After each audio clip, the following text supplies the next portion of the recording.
in motion halfway or full way, maybe scoring another touchdown in the time that we do this show.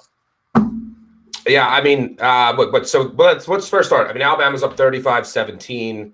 Yeah. Both, before coming on to here, I did pregame over 74.5. We both took some under live 90 right before that last drive.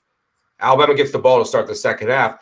They score here, which is pretty likely based on what we saw. I mean, right.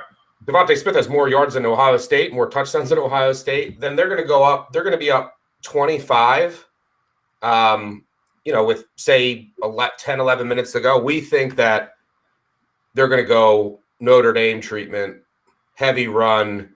You're going to see them just milk the clock. And then you have Ohio State, who I don't really love their play calling, running too much on first downs. They're going to have to go for touchdowns. They have one drive where they get stopped on a fourth down in Alabama territory, and right, you have no shot at the second half over. So I think the second half under is worth a look here. Well, let's take some inventory real quick here because, if you look at the injury list, Justin Fields apparently is playing at 70%. His accuracy in the 12 formation to Rucker, to Farrell, I mean, those guys were open and those guys were there for the catch. He couldn't, thread the needle. Trey Sermon, one play. He had a target, then a rush, gone. Right guard, Wyatt Davis, down on the ground. Don't know if he's returned to action. When you get past that, DeVonta Smith has almost doubled like Ohio State's total yards. And so when you look at the second half, what's stuck in, I think, is that there's going to be the Notre Dame treatment here. And what that means is if you look at Alabama's play log, drive log, and somebody mentioned to me available yards. Yeah, Alabama was at 100%. There was the Mac Jones fumble. That hurts the available yards. And then I don't know what the hell was going on. I don't know why they didn't take the free penalty and not have a Hail Mary there at the end. But Alabama is doing everything they want to do. Their first two drives, double-digit plays, more than 5 minutes. Then they went absolutely bonkers and had 3 TD drives and 13 plays and 5 minutes total. So what that proves to you is they're getting everything they want. Their first two drives, long, strung out, Mac Jones off to the side, 5 minutes plus, double-digit plays, and then they just went ballistic and up-tempo. Stuck. It feels like we haven't even seen Alabama's best yet because they're not taking shots deep. The air yards I feel is missing. It's all been yaks. Yeah, but Sean Wade is he's having a rough day out there. He's had a rough year. And look, DeVonta Smith's hard. I don't know anyone who could really slow him down. He's winning his one-on-one battles, but Sark's also just doing so many things. I mean, that one touchdown, Tough Borland is trying to cover him running down the field. So it's great play calling by Alabama. There's a couple good points brought up here. Drew Mills said Ohio State been watching Art Smith play calling too much, which is true. They're running way too much on first downs, and they're not attacking the middle. Like this cover, when Alabama's in too high safety, they usually play them a little wide. You can attack the middle with tight ends. Long play. Then there was a targeting call. They're running too much in their ends. They have to be more aggressive. But the other really good point that someone brought up here that I didn't even think of, I can't even get to it in the chat. I forget Masterson, I think his name was. He said, how bad does it have to get for them to sit Fields? That's potential for the second half under, too. This gets to 30 in the fourth quarter, and he's hurt. He's got he's not 100%. Maybe you sit him, and maybe they basically wave the white flag. And I think, if there's going to be a plan of attack, now I know you guys are coming in and asking questions. Stuckey and I have established that we like the second half under because we feel like Alabama is going to give Ohio State the Notre Dame treatment on offense. But if you look at Jordan Battle being out for the rest of the game, he's the safety that lines up in between the hashes. And we already said that attacking the linebackers of Alabama with play action and tight ends is the way to go. And we've seen it. They've tried it, but Fields isn't accurate whatsoever. And Jordan Battle, in the one almost connection we had, Jordan Battle blew it up, and then he got ejected for targeting. So it's going to be interesting to see if they go back over the middle where Jordan Battle will not be there and, start attacking the linebackers to try to get some explosive plays. Now, if you were able to catch 9.5, or even if you were able to catch that 10 juice that was out there for a little while, you're one possession away. But it's hard for me to make a case to take the 4.5, the plus 4.5 on Ohio State for the second half here. Yeah, I want no part. I mean, if Bama scores here, goes up 25, this thing could really get out of hand. Yeah, and I mean, Trey Sermon getting hurt sucks if you had Sermon props because he gets one carry. Your props are now on play. If you had yes props, obviously, if you had no or under. But, Right. I mean, you guys have been bad. It Fields is 6 of 15 for 90 yards. So Teague's averaging 5.2 yards per carry. He has 2 touchdowns. There's just, I can't make a case for Ohio State here. If you want to get Ohio State, you're probably going to be able to get a better number after this first drive to start the second half, because I haven't seen anything that can tell me that this Ohio State defense is going to slow down Alabama, which is what we thought going into the game. The reason for the second half under. And if you want to wait to get a live under and see if Bama scores here, I wouldn't persuade you against doing that either, because I think once they go up 25, then you'll see them maybe start to slow it down, more run-heavy attack, and run this thing out. So, Ev, let's put Adam's question up about the Billingsley props, because I think what's going to happen is I know a lot of us are sitting on some tight end props, but if you look at what Alabama has done already, it's been Mechie and a really heavy dose of Devonta Smith. And the reason it's been that way is because Ohio State had zero game plan for, I mean, we're talking Shaun Wade one-on-one. There hasn't been double coverage. Like, I was under the impression that we would take the Heisman Trophy winner out at all costs and let the other weapons try to attack. Ohio State has had no plan for that. Now with Jordan Battle out, our tight end props, I would say, have a chance if Ryan Day switches gears and says, let's attack the middle. There's been plenty of both teams lining up in 12. Billingsley, if you've noticed, Billingsley has been doing a lot of blocking out of 12. They've been doing a lot of trips right, trips left, and Billingsley has been one of those receivers. He's doing a lot of blocking, which I think sets him up later.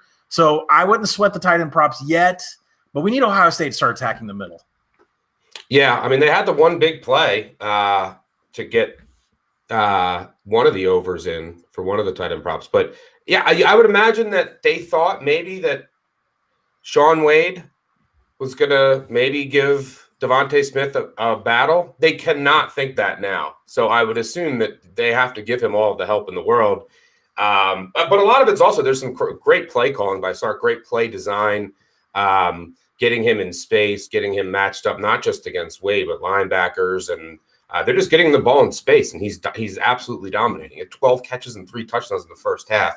One of the most dominant halves of in college football history, college football national title history. Well, for you guys coming in that are asking, we like the under for the second half, and the reason because we think that Alabama in this first drive. If you like Ohio State, wait, see what Alabama does on this drive, but also pay attention to the clock. Pay attention to how many seconds they're taking off the clock.